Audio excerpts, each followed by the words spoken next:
Eyup Cock, and welcome back to the Championship review, not the EFL one. Nothing to worry about, we're still going to be doing the League One games as well, but from now on, because we're going to change the schedule a little bit, and we've been doing this a long time now. I think it's been over a year since I first started posting these, but I'm now going to make it so Championship ones are out on a Sunday, and League One is a separate video that comes out on a Monday to decipher difference if people just aren't asked about League One or vice versa. But without further ado, let's get on with it. Championship this weekend. We are going to start with Middlesbrough versus Ipswich, which on Friday night. I did a watch along for this game.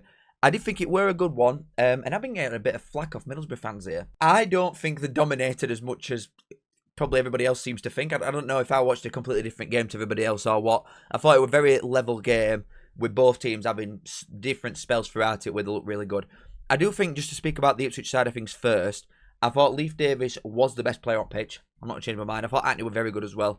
But Davis, to me, I thought was the best player on pitch. Every single time he got into a position that left-hand side, I thought he looked like he was going to make something happen. The only thing that I would say Ipswich were poor here is that they were playing like they were playing at home. Do you know what I mean? It's not like they didn't give Middlesbrough a great deal of respect, which you've got to do in the second division, and Middlesbrough are clearly a good team. But they got caught napping a few times at back. Ipswich dilly-dallying a bit where, like Matusiwa could juice defence. We're all culprits of this. They were all getting ball nabbed off them. Middlesbrough's press were really good. And ultimately, did Middlesbrough deserve to win? Probably, because there were also a couple saves where Palmer's made some good stops, but then he's palmed it straight back out into a position that should have been finished off. I think Middlesbrough should have scored more than they did. So, I guess I am wrong. Maybe I am wrong. When I was watching it, like at the time, I was thinking, oh, this is quite an even game with different spells that should have been finished off. Like I said, Davis played some balls across that should have been finished, really, and would have been on another day. But at the same time, Middlesbrough could have scored a lot more than they actually did. And then when we actually go and look at the table itself, like we've said, the second in division, only 7 goals conceded after 10 games. And with the size and stature of what Middlesbrough are in this league, they've played a lot of difficult games. The next few that they've got, or the run up to Christmas really, there's only the odd couple that you look at and think, would I met these favourites? Probably not. If they're in and around this position in January, with what they are, Middlesbrough, they're not a plucky little side like a bottom feeder. Just no disrespect here, but if someone like Oxford were up and around this position in Jan, you'd think, are they going to spend 10, 15 million pounds? Are they going to recruit properly and seriously and think they've got a chance at promotion? Maybe not. Whereas Middlesbrough have got that sort of backing behind them. They've got the fan base behind them. Whereas if they are here in January, we could be looking at a side that from nowhere, well, before the season started, from nowhere, nobody took them that seriously. These could be right at the very, very top from now all the way through. They've had such a good start, and they're clearly a really good side. Middlesbrough 2, Ipswich 1. Fair boys, what a win. Oxford 1, Derby 0. Looked like, from the highlights, and yep, the stats and everything does just point to the same thing. Oxford should have won this by a lot more than they actually did. 1 shot on target away for Derby is just not troubling them at all, really. 6 shots compared to 19. The highlights show that I watched showed that Oxford should have come away with this probably like 3-4-0 winners. They were very, very good by it looks, and they created some really good chances. Bit hot and cold at minute in terms of like consistency, but I've spoken about this before, and I think a lot of fans probably feel this way. You know, after you stay up first season, your automatic instinct is, we just want to get better. Every single season, you just want to get better. And we don't want to be in a relegation scrap this time. We want to be mid-table. But you've just got to understand the sort of situation that you're in. The league is very strong. You look at some sides below Oxford this season. Norwich, maybe Derby and Blackburn, you could argue. But Sheff Utd. Some of these teams are not ones that anybody thought would be down there. So for you to be above them right now, I think is really good going. And if season finished today, I think Oxford would have had a really, really good season to be a few positions safer. I don't want to take anything away from them and the long-term aspirations of what Oxford are, but I just think if you can survive, you've done really good every single season effectively in here. That being said, going back to it, should have put a few more past them. That Mills looked lightning. I know he scored, but he should have had a few more. Derby just looked slack. Defensively, they looked really poor. There's not that many excuses you can come at anymore with Derby. I don't really know what to say anymore, to be honest with them. You have got to start turning some of these draws into wins. I know they've lost here anyway, but 1 win and 5 draws out of 10 is absolutely onking shit. Like, they spent some decent brass. They look good going forward, and 11 goals in 10, it's not the worst thing ever, but I still expect more with personnel that they've got. 16 goals conceded in 10 games. That is proper relegation fodder. Something needs changing, and quickly, because Eustace will be looking over his shoulder if not. Really good win for Oxford in what is obviously a 6-pointer at minute. Good win. But Eustace has got to start changing things quickly. QPR 1, Millwall 2. Fair enough. Honestly, just when you think you know anything about Millwall, you were one of these ones. Absolutely classic. No, I'm wrong. I'm really happy. I thought Millwall would lose. I'm obviously not going to sit here and lie when it says at the top of my head that I thought they'd lose. But I want Millwall to win. I want Millwall to go up. Did I think they would go to QPR, who've been really quite good in recent weeks, they've not lost in a while? Did I think Millwall will go here and win? Absolutely not. Which probably speaks for itself anyway, and I should have understood my own perspective there and gone against my own thoughts. I should have said that Millwall would win, even though I thought they won. Stats, I'm not asked, to be fair. I literally don't care. That Femi Disease has been really good. I know that was slander name when he first went because he weren't right cracking where to start with Femi Disease. But he is playing, baby. He looks really good. Luongo looks like he's done his ACL, which is really unfortunate because he's looked a really good player. But some of the lads that these have got, Mitchell's been there for ages now for Millwall. Come through their academy, but he looks really good. Something like Smallbone, just a top draw. They've obviously got your Kramer and Cooper, these type of boys that are a top standard anyway. Bench and all for this is a top championship bench. You look at the lads that have not even come on. You look like Imaku, Caleb Taylor, Joe Bryan, and even come on. You got Casper Dinor on bench, Alfie Doughty on bench. Millwall looking a serious outfit in terms of the squad. Ivanovic got his first goal, which were needed. Really poor defending, but a good striker instinct to be in that position. And obviously QPR did start putting him on, especially in the second half, and they had 14 shots and Millwall just sat in and defended. But that is a really good win for Millwall, that is. I just hope they don't do an inevitable Millwall and start crumbling. And then looking at them now, obviously 6th and 11th as of right now, I do think they'll both be top 12 teams anyway, top half, as QPR look really good, and Millwall are always in and around that clan anyway. I just think the squad that Millwall have got now, and if they can constantly defy odds, well, not constantly because they'll go and lose to somebody crap, but if they can defy odds of beating West Brom comfortably to nil, who are in 5th at minute, go away to QPR, have been really good recently, scoring a lot of goals, great form, win there. I just don't let me down, Millwall, please, come on, I believe in you. Birmingham 2, Hull 3. There's a lot to digest here, a lot. First, let's not go straight to the negatives. Let's go to the positives first of Hull. Really poor start. Everybody had them in a relegation battle or zone, and most people thought they'd go down in fairness because of the embargo side of things, and they couldn't pay a fee for a player. But they come through that really well, getting like your McBurnies and them boys. But the last few weeks, they've been scoring a lot of goals anyway. But to come away to Birmingham and win, I think it said they've not lost in 30-odd league games, something like that. They lost to Port Vale at home in Cup a few weeks ago. But in 30-odd league games, effectively all at League One. I think it were all at League One, actually, that were unbeaten. Coming into this season, they've obviously been fantastic for a long time. But now, I do think we're sort of looking at Birmingham and thinking, oh, you might have to do something you don't really want to do quite soon if they keep losing these type of games. Hull, really good, scoring a lot of goals. Statistically, quite 50-50, and that is where Birmingham red card, which we'll come and talk about in a minute because he's an absolute shitbag, Robinson. But they just work it into positions really well. I never look at Hull and think they've had loads of wasteful shots. Like, they've scored 17 goals so far this season, which is really good. They concede a lot as well, which is its own problem, and a bit of an opposite from last season with Sellers, really. But I don't look at Hull and think they're wasteful, ever. I think they get into really good positions. They don't just hit it from edge at box for laugh. When they have shots, they are from well-worked opportunities, not just pop shots. They're not impatient. They really stick to what they're good at. And they're a good side, all that. We're at the table now. Up to 10th. Come on, boy. Honestly, I'm really happy for him. Now, let me look at this fella. He's crap. So Sheff Utd at start of season, like, they were doing all right, even though they were losing effectively every game. He's gone to Birmingham. First game, yeah, clean sheet, all right, you're looking okay there. Second one. Red card against Coventry. You get slapped. Doesn't serve in this game. Wrexham away. 1-1. Not a bad point in fairness, but you were just camped in your own box for half a game. And then this game at home to Hull, you score an own goal and you get a red card again. So 4 games, 2 red cards and an own goal. Absolute cinema. He is shit. Who have they got on bench instead of this guy? You've got Clara starting, who's outstanding anyway. Everybody knows this. You don't even need to say it anymore. Clara is a very, very good centre-back. Top draw for this league. Why have you got Phil Newman on bench instead of him? Seriously. I think... I don't know anymore. I think Davies wants sacking at this point. If you are going to bench that fella who was best defender in Bundesliga 2 last season for Jack Robinson, I think you want a payout, mate, to be honest. It's not like I'm only one seeing this. Like, Birmingham fans surely can see Robinson on pitch and think, he's crap. Why are we watching this guy? Oh, God. Anyway, poor result again for Birmingham. Really good for Hull. Like, again, let's not take it away from them and just think that Hull have been gifted 3 points with a red card because of not. They were doing well before it anyway. But Birmingham down in 17th with the expectation that I've had, but Birmingham fans have had as well. A lot of people would look at this and think, really good squad. You're bringing in players like Doyle and Kyogo and these lads, Gray. You'd think just immediate top 6. You've got to change stuff quickly, or the thing that is going to be getting changed is bloke in dugout. You can't afford, well, you can obviously afford it, but to spend the amount of money that you have, same as Wrexham as well, but with Birmingham, the team that they come up with anyway was top standard. The players that they've added to it, top standard. You have got to be further up in table than what you are. And losing games that they have been doing the last few weeks, it's just not good enough, and you're going to be getting sacked if you carry on doing it. But really good win for all. Oh, that'll do me. Charlton 2, Wednesday 1. That will do me, donkey. Not bothered about stats. Don't care. Decent little finish, to be fair. I think they worked that quite well.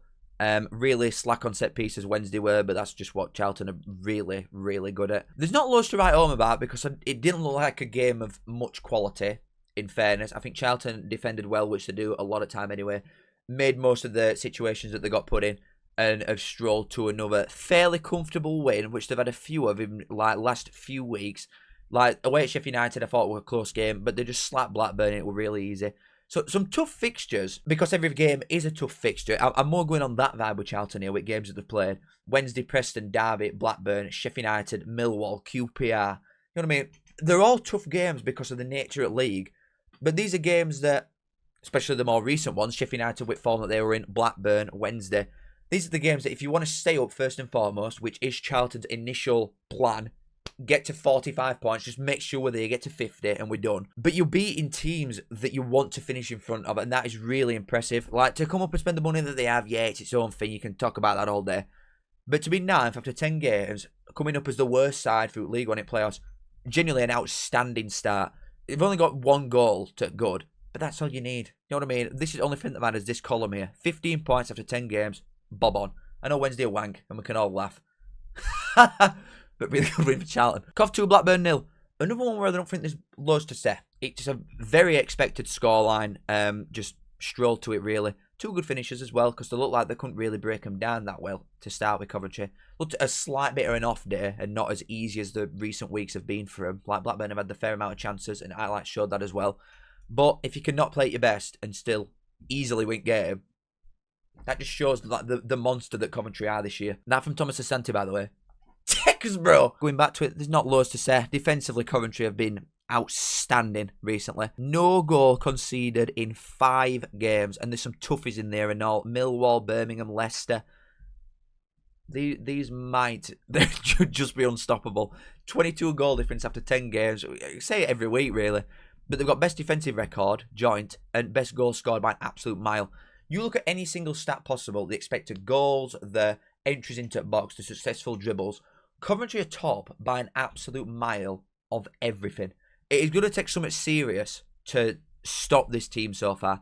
I know the 4 points cleared now of 3rd place, and it's really not that much in comparison to what the performances and the wins are saying recently. But by January 1st, like speaking about Middlesbrough as well, the stature of this club, the money they've got behind them, their attendances, the revenue, just the position that they could be in January, they could be miles clear with money to spend. This could be wraps by February 1st when winter's done. This could be game over. Coventry could be clear. They've done. Blackburn I do worry about anyway. 7 points in 9 games, not good. Only 2 wins and all, really not good. 7 goals scored. It's just absolutely crap at minute. They're lucky that there's some absolute bedwetters below them at minute, Blackburn. But I won't be looking at this way too much sorrow. Like, a lot of teams are going to go to Coventry and lose. Majority of them. You're in game for the most part. At this point, Coventry away is like going to Real Madrid. Everybody's going to go there and lose right now. I think you've showed enough there to think, all right, maybe next week we can do something. We can get some points next week. I wouldn't be too down on that. Coventry are just that good. Really good win. Norwich 0, Bristol City 1. Right. Where do you think Norwich are? If you've not been keeping up with this, where do you think Norwich are in table? Right. And I know you can't see them in top 11. They are 20th.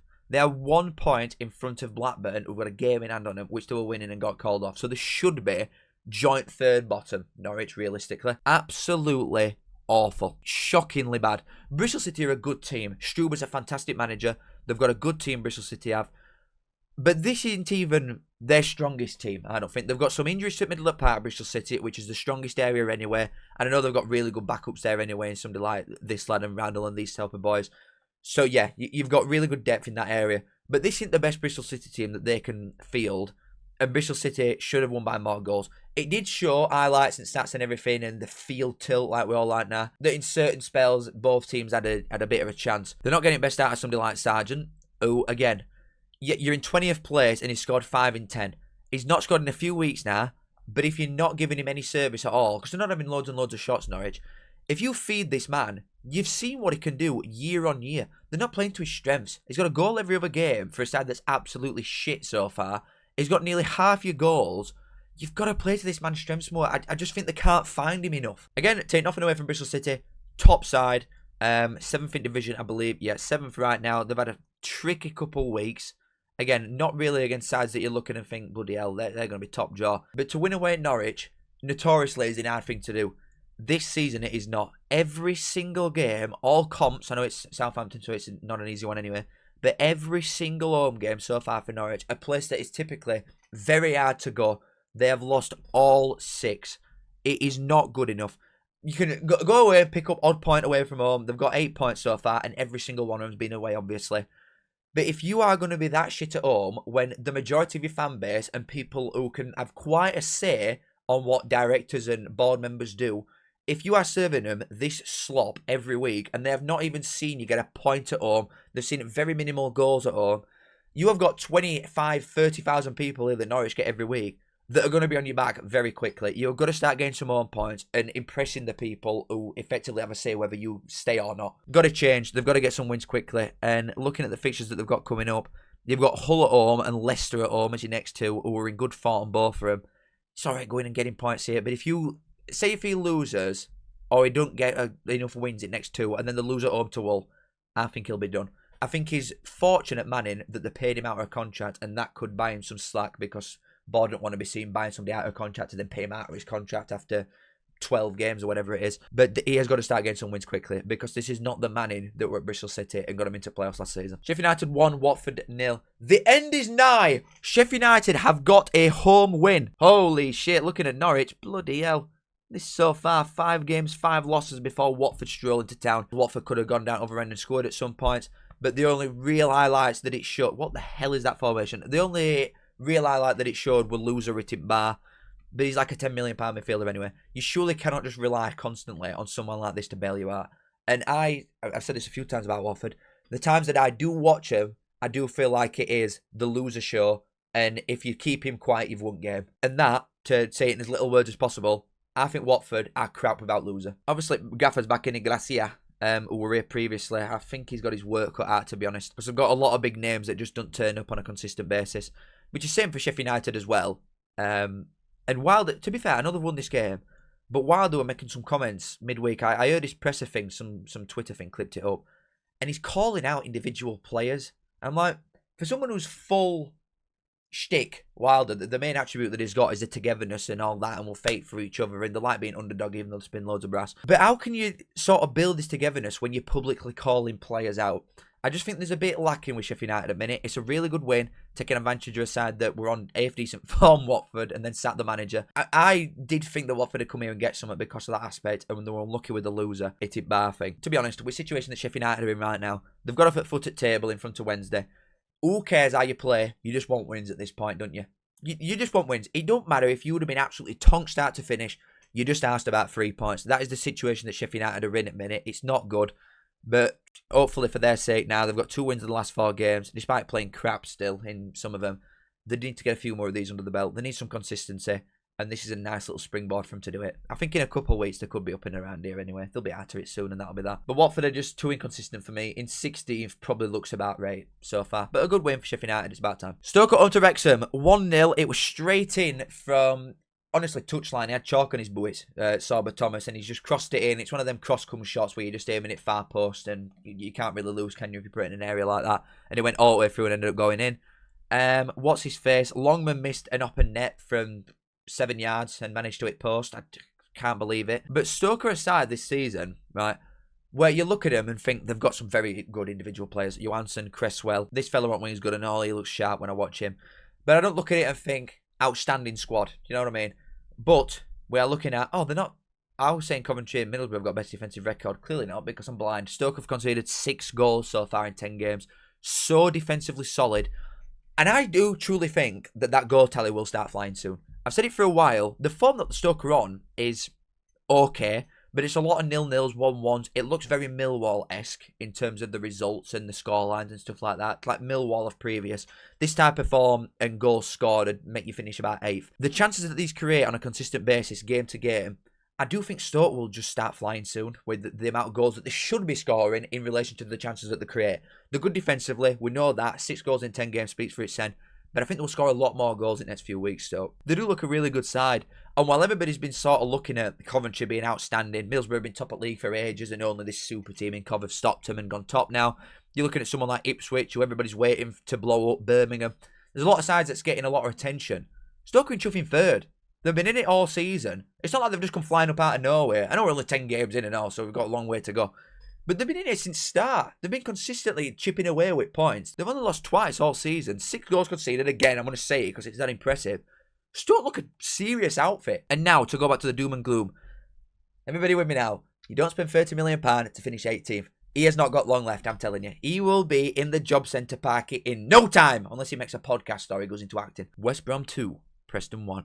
Good win for West Brom because I thought Preston would come here and get something. Preston are extremely good at... If you can't win, don't lose. One of them sort of vibes. They can make it gritty and horrible for you if they need to. I do think this is a typical Preston away performance anyway. Osmajic went through and should have scored. Got to be said, he went through one-on-one and Griffiths made a good save. But 2 absolute thunder bastards from Johnson and Price. That's the type of quality, unfortunately, that in certain games where you sort of can't win, one of them type of ones, where West Brom might have looked at this in the same situation as Preston did. It's a very moments game, something like this. Two sides that are sort of evening each other out. There's not a lot to separate them. You've got to have players like Price or Johnson that can just hit an absolute screamer and win your game from nothing. And that is the difference between a Preston side that's done very well so far, and we're looking at them, they've had a really good start to the season, and a West Brom side that nobody's took that serious yet, but are in front of them and are in 5th in division. Because the standard of player, although Preston are doing really good, and I truly like them, I think they're a really good team, they've got a good manager, they're really good at basics, Preston, and I think that's all you need to be decent in this division anyway. Oh, my camera's gone off. Really sorry, I'll try and sort this out. Oh my god, production value of a toilet. Comparing that to West Brom, whose players are just at a different level in certain areas. Really good win for West Brom. Take nothing away from Preston because, again, I just think they've been unlucky that they've come up against 2 really good strikes. But it's a fantastic win for West Brom to put them up into 5th. Leicester 1, Portsmouth 1. This is the only thing that I've only seen a sliver of highlights from. Because it were on late last night, obviously, at 7:45. Again, these are another side that don't lose a lot of games. It's been a while now since they went to Preston and lost. A lot of draws, though, which when you've got a squad like Leicester have, you expect to turn them into wins. But again, we're looking at 1 win in 6 games here for a side that is 4th. So, bottom line for Leicester is playoffs at least, really, after we've seen them for 3 weeks now. But one thing I will say, what a point that is for Portsmouth. What a point.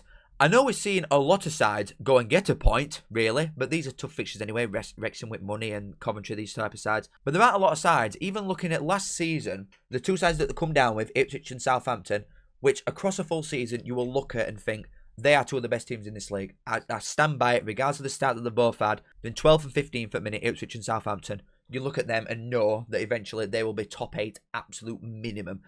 And they bet both of them to 0. They've not lost in a while against sides that they're going to be playing this season. So there's not going to be many games, if any, that Leicester lose at home. I think that's quite clear, where the home aspect anyway, the big attendances, really good squad, the level of the play that Leicester have got, you expect it to be really good at home. So for someone like Portsmouth to go there and get a point is genuinely brilliant because not many will. And then Southampton 0, Swansea 0, I couldn't care less. And then seeing it out with a look at the table, the bottom is now Sheffield Wednesday. Sheffield United have leaped them, and to be honest, that might be done and dusted for Wednesday now. Bottom, it's over. Sheffield United will get out of it soon, it won't be long. Blackburn still in there as well, and making up the other relegation threatened decline at minute really is Derby, Norwich and Oxford. Wrexham are sort of in and around it at minute, but they'll be fine soon, you'd think, with the brass that they've got. Once they're sat parked, they'll be fine. Moving up the table, Hull have come from nowhere to after a really poor start to be up in 10th. Charlton are in there as well. Preston, Bristol City. There's not a sniff for a parachute payment apart from Leicester from 11th upwards. Absolutely lovely. Really solid league this start to finish. It is looking good. But, got to be said, the top 2 has not changed for another week. We're looking at Middlesbrough still in top 3 because Stoke have been in around it for a while now. Stoke in 3rd. And then moving up into second, you've got Middlesbrough on 21 points, but still top at league and not looking like they're going to stop anytime soon, is Coventry. Still unbeaten, 6 wins, 4 draws, no losses, 29 goals scored, 7 conceded. Absolutely outstanding super team. Coventry top this division again. But that's that. Absolute pleasure. Love you all. Kiss. Thank you very much for watching. There will be a League One version of this tomorrow from this weekend's games. So hopefully I will see you then. Thank you very much. Goodbye. I say I'm a man. Yes, I'm a mucker. I think of me saying as a right good looker. I say up that. Show us me tits.